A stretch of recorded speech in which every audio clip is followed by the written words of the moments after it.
नमस्कार प्रेक्षकांनो, ठरलं तर मग या मालिकेच्या आजच्या भागामध्ये आपण पाहणार आहोत की अर्जुन वेषांतर करून बाहेर येतो. त्यावेळेस सायली आणि चैतन्याला तर खूपच मोठं आश्चर्य वाटतं. चैतन्य म्हणतो, अरे तुला कोणीच ओळखू शकणार नाहीस. आता तिघेही महिपतच्या घरी जातात. नेमकी प्रियासुद्धा खोटं कारण सांगून महिपतच्याच घरी आलेली असते, कारण तिला ते तिचं गाठोडं मिळवायचं असतं. पण आल्यानंतर पाहते तर त्या ठिकाणी श्राद्धाची तयारी चालू असते. ती मनातच विचार करते की म्हणजे आज साक्षीच्या आईचं श्राद्ध दिसतंय. ती तिथेच बसते आणि नंतर फोन आल्याचं नाटक करते. साक्षीला म्हणते की मी तुझ्या बेडरूममध्ये जाऊन बोलू का, असं म्हणून ती तिथून निघून जाते. आणि बरोबर त्याच वेळेस अर्जुन त्या ठिकाणी येतो. अर्जुन साक्षीला असं पटवून देतो की मी वाराणसीवरून आलो आहे. मी इथे कधीही दिसलो नाही, याचं कारण तेच आहे, मी इथलाच नाही.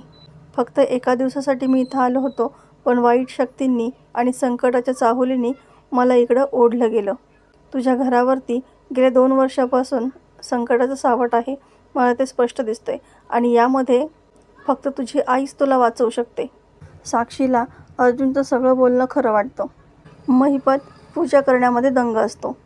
अर्जुन साक्षीला सांगतो की तुझ्या आईची एखादी आठवण असेल तर ती तुझ्याजवळ नेहमी ठेव.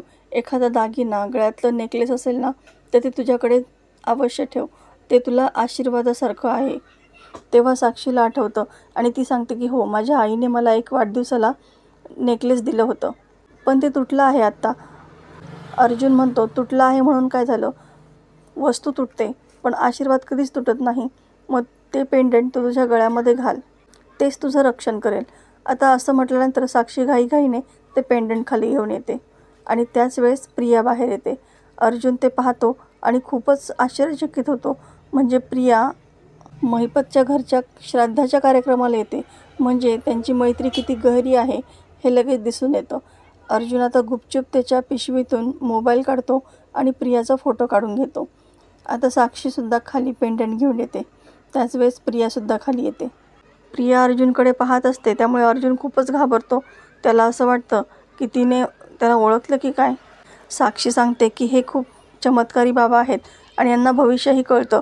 ही माझी मैत्रीण आहे बाबा, हिचंसुद्धा भविष्य सांगा ना तुम्ही. अर्जुनला आता काय बोलावं काहीच कळत नाही. तितक्यात अर्जुनची नजर समोर असलेल्या एका आरशामध्ये जाते आणि त्याच्या लक्षात येतं की त्याची मिशी जरा खाली निसटली आहे. तो खूपच घाबरतो आणि काही न बोलता दाढीला हात लावून ती मिशी बसवण्याचा प्रयत्न करू लागतो. प्रिया त्याच्या पाया पडते आणि माझंही भविष्य सांगा असं बोलते, पण अर्जुन मात्र काहीही बोलत नाही. वाईट शक्तींचा प्रभाव खूप वाढलाय असं म्हणून तो घाईघाईने तिथून लगेच पळ काढतो. तर प्रेक्षकांनो, तुम्हाला काय वाटतं, साक्षी ते पेंडंट घालून कोर्टामध्ये येईल का? हे पाहणं अतिशय रंजक ठरणार आहे. अशाच नवनवीन व्हिडिओ अपडेटसाठी चॅनलला सबस्क्राईब करा. नोटिफिकेशनसाठी बेल आयकॉन अवश्य दाबा. व्हिडिओ पाहिल्याबद्दल धन्यवाद.